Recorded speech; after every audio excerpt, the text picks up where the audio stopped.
ದ್ವೇಷ ಭಾಷಣ ವಿಧೇಯಕವನ್ನು ರಾಜ್ಯಪಾಲರು ಅಂಕಿತಕ್ಕೆ ಕಳಿಸಲಾಗಿತ್ತು. ಆದರೆ ರಾಜ್ಯಪಾಲರು ಈ ಒಂದು ವಿಧೇಯಕವನ್ನು ವಾಪಸ್ ಕಳಿಸಿದ್ದಾರೆ. ಇದು ಬೆಳಗಾವಿ ಅಧಿವೇಶನದ ವಿಚಾರಕ್ಕೆ ಸಂಬಂಧಪಟ್ಟಂತೆ ಬಹಳ ಚರ್ಚೆ ಆದಂಥ ವಿಚಾರ. ಇದು ದ್ವೇಷ ಭಾಷಣ 10 ವರ್ಷ ಶಿಕ್ಷೆ ಆಗಿಬಿಡುತ್ತೆ. ಒಬ್ಬ ವ್ಯಕ್ತಿಯ ಲಿಂಗ, ಜನ್ಮಸ್ಥಳ, ಭಾಷೆ, ಬುಡಕಟ್ಟು, ಧರ್ಮ, ಜಾತಿ, ಸಮೂಹ, ಸಂಸ್ಥೆಗಳು, ವ್ಯಕ್ತಿ ಇಂಥ ಏನೇನು ವಿಚಾರಗಳು ಬಂದರೂ ಕೂಡ ಅದರ ವಿರುದ್ಧವಾಗಿ ದ್ವೇಷ ಬಿತ್ತುವಂಥ ಕೆಲಸಗಳಾಗಬಾರ್ದು. ಒಂದು ವೇಳೆ ಆ ಥರ ಆಯಿತು ಅಂತ ಗೊತ್ತಾದರೆ 10 ವರ್ಷಗಳವರೆಗೂ ಕೂಡ ಜೈಲು ಶಿಕ್ಷೆ ಆಗಬಹುದಾಗುತ್ತೆ. 3 ವರ್ಷ ಕಾರಾಗೃಹ ವಾಸಕ್ಕಿಂತ ಕಡಿಮೆ ಆದ ಕಾರಣ ಮೊದಲೆಲ್ಲ ಸ್ಟೇಷನ್ ಬೇಲ್ ಸಿಕ್ಬಿಡೋದು. ಇದಕ್ಕೆ 3 ವರ್ಷ ಹಾಕಲ್ವಲ್ಲ ಈ ಒಂದು ಶಿಕ್ಷೆ ಆದರೂ ಕೂಡ ಅದಕ್ಕೋಸ್ಕರ ಸ್ಟೇಷನ್ ಬೇಲ್ ಲೆವೆಲಲ್ಲಿ ಇತ್ತು. ಇದು ಯಾವಾಗ ಇಲ್ಲಿವರೆಗೂ ಹೋಯಿತು? ಈ ಇಡೀ ವಿಚಾರ BJP ಆದಿಯಾಗಿ ಅನೇಕರು ಇದಕ್ಕೆ ಪ್ರತಿಭಟಿಸೋದಕ್ಕೆ ಶುರು ಮಾಡಿದ್ರು. ಹಾಗಾದರೆ ಮುಸ್ಲಿಮರ ಮೇಲೋ ಕ್ರಿಶ್ಚಿಯನ್ಸ್ ಮೇಲೋ ಯಾವುದೋ ಒಂದು ಜಾತಿ ಇಟ್ಕೊಂಡು, ಧರ್ಮ ಇಟ್ಕೊಂಡು, ಹಿಂದೂ ಧರ್ಮದ ಮೇಲೋ, ಯಾವುದೇ ಧರ್ಮಗಳ ಮೇಲೋ, ವ್ಯಕ್ತಿ ಮೇಲೋ, ಒಬ್ಬ ಸ್ತ್ರೀ, ಪುರುಷ ಅಥವಾ ಮಕ್ಕಳು, ಜಾತಿ ಭೇದ ಈ ಥರದ್ದು ಏನೋ ಇಟ್ಕೊಂಡು ನೀವೊಂದು ಭಾಷಣ ಮಾಡಿಬಿಟ್ರೆ ಅದಕ್ಕೇನು ಪನಿಷ್ಮೆಂಟೇ ಇಲ್ವಾ? ಪನಿಷ್ಮೆಂಟೇ ಕೊಡಬಾರ್ದಾ?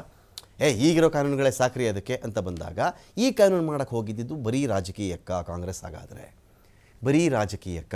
ಮತ್ತು ಇದರ ಡೆಫಿನಿಷನ್ ಇದೆಯಲ್ಲ, ಲಿಂಗ ಅದರ ವಿರುದ್ಧ ನೀನು ಮಾತಾಡಬಾರ್ದು, ಜನ್ಮಸ್ಥಳ ನೀನು ಮಾತಾಡುವಂತಿಲ್ಲ, ಭಾಷೆ ಮಾತನಾಡುವಂತಿಲ್ಲ ಅನ್ನೋ ಒಂದು ವಿಷಯ ಅಷ್ಟು ಸಿಂಪಲ್ಲಾಗಿ ಅಲ್ಲಿದೆ.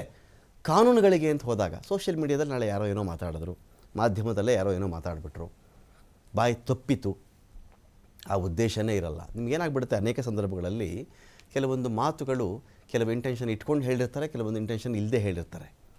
ಆ ಒಂದು ಸಾರಿಯಲ್ಲೇ ಮುಗಿದು ಹೋಗಬಹುದು, ಸಾರಿ ಆಚೆಗೂ ದೊಡ್ಡ ಮಟ್ಟಕ್ಕದು ದೊಡ್ಡ ಬೆಟ್ಟವಾಗಿ ಬೆಳೆಯಲೂಬಹುದು.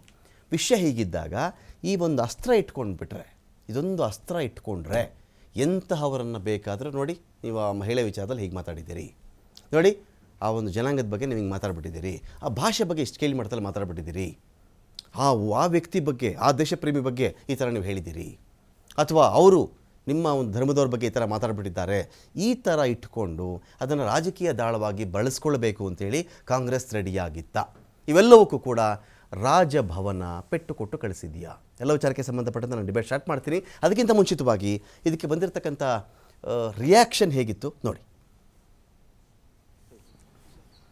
ಹೇಟ್ ಸ್ಪೀಚ್ ಬಿಲ್ ಅನ್ನು ಈಗ ರಾಜ್ಯಪಾಲರು ಅದನ್ನ ಕಾಂಗ್ರೆಸ್ ಯಾವ ಥರ ನೋಡ್ತೀವಿ, ಸರ್ಕಾರ ಯಾವ ಥರ ನೋಡ್ತೀವಿ? ಅಲ್ಲ, ಅವ್ರ ಹತ್ರ ಇಟ್ಕೊಂಡಿದ್ದಾರೆ. ಬಹುಶಃ ಅವರು ಇನ್ನೂ ಸ್ಟಡಿ ಮಾಡಬೇಕು ಏನೋ ಅಂತ ಕಾಣಿಸುತ್ತೆ. ಒಂದು ವೇಳೆ ಅದನ್ನು ವಾಪಸ್ ಕಳಿಸಿ ಏನಾರ ಕ್ಲಾರಿಫಿಕೇಷನ್ ಕೇಳಿದ್ರೆ ಕೊಡ್ತೇವೆ, ಅಥವಾ ರಿಜೆಕ್ಟ್ ಮಾಡಿದ ಮೇಲೆ ಅದಕ್ಕೆ ಮುಂದೆ ಏನು ಮಾಡಬೇಕು ಅನ್ನೋದ್ರ ಬಗ್ಗೆ ಸರ್ಕಾರ ತೀರ್ಮಾನ ತಗೊಳುತ್ತೆ. ಇನ್ನೂ ಅವ್ರು ರಿಜೆಕ್ಟ್ ಮಾಡಿಲ್ಲ ಅಥವಾ ಕ್ಲಾರಿಫಿಕೇಷನ್ ಕೇಳಿಲ್ಲ. 22-25 ಏನೋ ಬಿಲ್ಲು ಕಳಿಸಿತ್ತು ನಾವು. ಅದರಲ್ಲಿ ಸುಮಾರು ಬಿಲ್ಗಳನ್ನು ಸೈನ್ ಮಾಡಿ ಕಳಿಸಿದ್ದಾರೆ. ಕೆಲವು ಮಾತ್ರ ಅವರು ಕ್ಲಾರಿಫಿಕೇಷನ್ಸ್ಗಳು ಕೇಳಿದ್ದಾರೆ. ಉದಾಹರಣೆಗೆ ಇಂಟರ್ನಲ್ ರಿಸರ್ವೇಷನ್ ಬಗ್ಗೆ ಕ್ಲಾರಿಫಿಕೇಷನ್ನು ಕೂಡ ಕೇಳಿದ್ದಾರೆ. ಪ್ರಕರಣದಲ್ಲಿ ಯಾವ ರೀತಿ ಹೇಟ್ ಸ್ಪೀಚ್ ಕಾಯ್ದೆಯನ್ನು, ದ್ವೇಷ ಭಾಷಣದ ಕಾಯ್ದೆಯನ್ನು ಬೆಳಗಾವಿಯ ಚಳಿಗಾಲದ ಅಧಿವೇಶನದಲ್ಲಿ ಚರ್ಚೆಗೂ ಕೂಡ ಅವಕಾಶವನ್ನು ಕೊಡದೇ ಹಿಂಬಾಗಿಲಿನಿಂದ ಕಾಯ್ದೆಯನ್ನು ಪಾಸ್ ಮಾಡಿ 2 ಸದನದಲ್ಲೂ ಕೂಡ ಯಾವ ರೀತಿ ಕಾಂಗ್ರೆಸ್ ಸರ್ಕಾರ ನಡ್ಕೊಂಡಿದೆ ಅನ್ನುವುದು ನಿಮಗೆಲ್ಲ ಗೊತ್ತಿರುವಂಥ ವಿಚಾರ.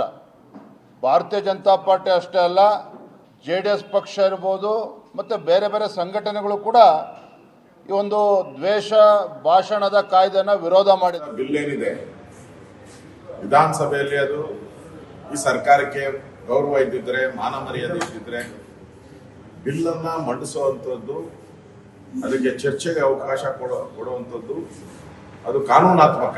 ಯಾವುದೇ ಬಿಲ್ ಅಂದರೆ ಅದು ಕಾನೂನು ಆಗೋದು. ಯಾವುದೇ ಕಾನೂನು ಆಗಬೇಕಾದ್ರೆ ಜನರ ಮೇಲೆ ಅದು ಪರಿಣಾಮ ಏನಾಗುತ್ತೆ, ಇದೆಲ್ಲ ಚರ್ಚೆ ಆಗಬೇಕು. ಅದಕ್ಕೆ ನಮ್ಮ ಸಂವಿಧಾನದಲ್ಲಿ, ಅಂಬೇಡ್ಕರ್ ಅವರ ಸಂವಿಧಾನದಲ್ಲಿ ಅದಕ್ಕೆ ಪ್ರಾವಿಷನ್ ಜಾಸ್ತಿ ಕೊಟ್ಟಿದ್ದಾರೆ. ವಿಧಾನಸಭೆ ಇರೋದು ಗಲಾಟೆ ಮಾಡೋದು ಅಥವಾ ಬೇರೆ ಚರ್ಚೆ ಅಲ್ಲ, ವಿಧಾನಸಭೆ ಇರೋದು ಪ್ರಮುಖವಾಗಿ ಬಿಲ್ ಮಾಡೋದು. ಆ ಬಿಲ್ಗೆ ಚರ್ಚೆ ಮಾಡೋಕ್ಕೆ ಅವಕಾಶ ಕೊಡಲಿಲ್ಲ. ಈ ಯಾವುದು ವಾಕ್ ಸ್ವಾತಂತ್ರ್ಯ, ದ್ವೇಷ ಭಾಷಣ. ಇದ್ರ ಬಗ್ಗೆ ಮಾತಾಡಲಿಕ್ಕೆ ನಮ್ಮೊಂದಿಗೆ ಯದುಕುಮಾರ್ ಇದ್ದಾರೆ, BJPಯ ವಕ್ತಾರರು. ಸ್ವಾಗತ ಯದುಕುಮಾರ್ ನಿಮಗೆ ಒಂದು ಡಿಬೇಟ್ಗೆ. ಇನ್ನು ನಮ್ಮ ಕಡೆ ದಿಲೀಪ್ ಕುಮಾರ್ IAS ಅವರಿದ್ದಾರೆ, ಹೈಕೋರ್ಟ್ನ ವಕೀಲರು. ಸ್ವಾಗತ ದಿಲೀಪ್ ಕುಮಾರ್ ತಮಗೆ ಒಂದು ಡಿಬೇಟ್ಗೆ. ನಟರಾಜ್ ಗೌಡ ಇದ್ದಾರೆ, ಕಾಂಗ್ರೆಸ್ನ ವಕ್ತಾರರು. ಸ್ವಾಗತ ನಟರಾಜ್ ಗೌಡ ಡಿಬೇಟ್ಗೆ. ನಮಸ್ತೆ. ನಟರಾಜ್ ಗೌಡ, ಇದು ಕಾಂಗ್ರೆಸ್ ಸರ್ಕಾರಕ್ಕೆ ಆದಂಥ ದೊಡ್ಡ ಹಿನ್ನಡೆ, ಕಾಂಗ್ರೆಸ್ ನೇತೃತ್ವದ ಸರ್ಕಾರಕ್ಕಾದಂಥ ದೊಡ್ಡ ಹಿನ್ನಡೆ. ಸರಿಯಾಗಿ ಮಾಡಿದ್ದಾರೆ ರಾಜ್ಯಪಾಲರು ಅಂತ ವಿಶ್ಲೇಷಣೆ. ಏನು ಒಪಿನಿಯನ್ ನಿಮ್ಮದು ದ್ವೇಷ ಭಾಷಣ ವಿಚಾರಕ್ಕೆ? ನಿಮ್ಮ ಪರ್ಸ್ನಲ್ ಅಜೆಂಡಾಗಳು, ಪಕ್ಷದ ಅಜೆಂಡಾಗಳು ಕೂಡ ರಾಜ್ಯದ ಇಡೀ ಅಷ್ಟು ಜನಸಂಖ್ಯೆಗೆ ಸೇರಿ ಅಪ್ಲೈ ಮಾಡಿಬಿಟ್ಟಿದ್ದೀರಿ ನೀವು. BJP ಹಿಂದೂ ಮುಸ್ಲಿಂ ಅಂತ ಹೇಳ್ತಿರ್ತಾರೆ, ಅಲ್ಲಿ ಹಣಿಯೋಣ ಅಂತೇಳಿ ಓವರಾಲ್ ಆಗಿ ಇನ್ನೇನು ಉಸಿರು ಬಿಡೋಕ್ಕಾಗಬಾರ್ದು ಆ ಥರ ಮಾಡುವಂಥ ಪ್ಲಾನ್ ಇದರಲ್ಲಿ ಇತ್ತು ಅಂತ. ಈಗ ದ್ವೇಷ ಭಾಷಣ ಯಾರೇ ಮಾಡಿದರೂ ಕೂಡ ಅವ್ರ ಮೇಲೆ ಕಾನೂನು ಅಪ್ಲೈ ಆಗುತ್ತೆ ಅಂತ. ದ್ವೇಷ ಭಾಷಣ ನಿಯಂತ್ರಣ, ದ್ವೇಷ ಭಾಷಣ ಅಪರಾಧಗಳ ತಡೆ ಕಾಯ್ದೆ ಇದು. ಈಗ BJPಗರು ತಾವೇ ದ್ವೇಷ ಭಾಷಣ ಮಾಡೋವಂಥವ್ರು, ತಾವೇ ಅಪರಾಧಗಳನ್ನ ಮಾಡೋವಂಥವ್ರು ಅಂತ ಯಾಕೆ ಅನ್ಕೊತಾ ಇದ್ದಾರೆ?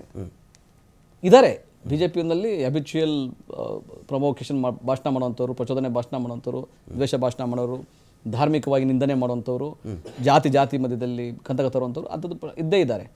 ಆದರೆ ಒಂದು ಕಡಿವಾಣ ಬೇಕು.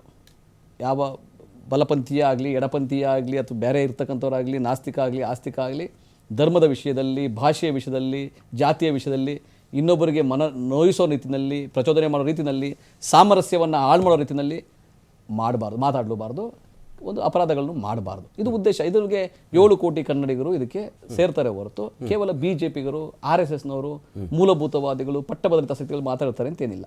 ಇದು ಎಲ್ಲರಿಗೂ ಅಪ್ಲೈ ಆಗುತ್ತೆ, ಕಾನೂನು ಎಲ್ಲರಿಗೂ ಅಪ್ಲೈ ಆಗುತ್ತೆ. ಇದನ್ನು ಸುಮ್ಮನೆ ಇಟ್ಕೊಂಡು ಕುಂತ್ಕೊಂಡು ಗೌರ್ನರ್ ನನ್ನ ಪ್ರಕಾರ ಕ್ಲಾರಿಫಿಕೇಶನ್ ಕೇಳಿಕೊಂಡು ಅದನ್ನು ಪಾಸ್ ಮಾಡ್ತಾರೆ ಅನ್ನೋ ನಂಬಿಕೆ, ನಾವು ಬಲವಾದ ನಂಬಿಕೆ ಇದೆ. ಯಾಕಂದರೆ ಗೌರ್ನರ್ ಸಂವಿಧಾನಕ್ಕೆ ಗೌರವ ಕೊಡೋರು ಆದರೆ ಬರೀ BJPನಲ್ಲಿ ಇಲ್ಲೇನು ಕೂಗಾಡ್ತಾ ಇದ್ದಾರಲ್ಲ ಅದಕ್ಕೆ ಗೌರವ ಕೊಡ್ತಾರ? ಇದು ಒಂಥರ ದ್ವೇಷ ಭಾಷಣ, ಅದಕ್ಕೆ ಮನ್ನಣೆ ಕೊಡ್ತಾರ? ಇದು ದ್ವೇಷ ಭಾಷಣನೇ. ಅಕಸ್ಮಾತ್ ಗೌರ್ನರ್ ರಿಜೆಕ್ಟ್ ಮಾಡಿಬಿಟ್ರೆ ನೋಡಿ ಸಂವಿಧಾನಕ್ಕೆ ಅವ್ರು ಗೌರವ ಕೊಡ್ತಿರ್ಲಿಲ್ಲ, ಅವ್ರಿಗೆ ಅವ್ರ ಮೇಲೆ ರೆಸ್ಪೆಕ್ಟ್ ಇಲ್ಲ ಅಂತ ನೀವು ಹೇಳ್ದಂಗಾಗುತ್ತೆ ನಾಳೆ ದಿನ. ಹೌದು. ಯಾಕಂದರೆ ಕೇರಳದಲ್ಲಿ ಆಗ್ತಾ ಇರ್ತಕ್ಕಂಥ ಪರಿಸ್ಥಿತಿ, ತಮಿಳ್ನಾಡಲ್ಲಿ ಆಗ್ತಾ ಇರ್ತಕ್ಕಂಥ ಪರಿಸ್ಥಿತಿ, ಕರ್ನಾಟಕದಲ್ಲಿ ಗವರ್ನರ್ಗಳು ಹೆಂಗೆ ನಡ್ಕೋತಾ ಇದ್ದಾರೆ. ಯಾಕಂದರೆ ಒಂದು ನೋಡಿ, ಗವರ್ನರ್ ಅನ್ನೋ ಹುದ್ದೆ ಇದೆಯಲ್ಲ, ಗವರ್ನರ್ ಮೇಲೆ ಹೋಗಿ ತಮಿಳ್ನಾಡು ಸೋತ್ರಲ್ಲ, ಸೋತ್ರಲ್ಲ.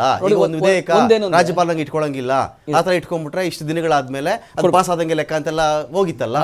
ಏನಾಯ್ತು ಆಮೇಲೆ?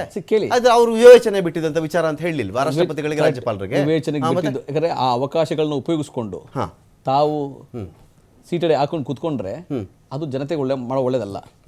ನೀವು ರಿಜೆಕ್ಟ್ ಮಾಡಬೇಕು, ಇಲ್ಲ ಪಾಸ್ ಮಾಡಬೇಕು. ರಿಜೆಕ್ಟ್ ಮಾಡೋಕ್ಕೆ ಕಾರಣ ಕೊಡಬೇಕು, ಪಾಸ್ ಮಾಡೋಕ್ಕೆ ಕಾರಣ ಬೇಕಾಗಲ್ಲ. ರಿಜೆಕ್ಟ್ ಮಾಡೋದಾದ್ರೆ ನಿಮಗೆ ಕ್ಲಾರಿಫಿಕೇಶನ್ ತೊಗೊಳ್ಳೋದಾದ್ರೆ ತಗೋಬೇಕು. ಯಾಕಂದರೆ ಈ ಜನತೆಯ ಆಗುಹೋಗುಗಳನ್ನು, ಅಭಿವೃದ್ಧಿಯನ್ನು ನೋಡಬೇಕಾದ್ದು ಸರ್ಕಾರ, ಕಾರ್ಯಾಂಗ.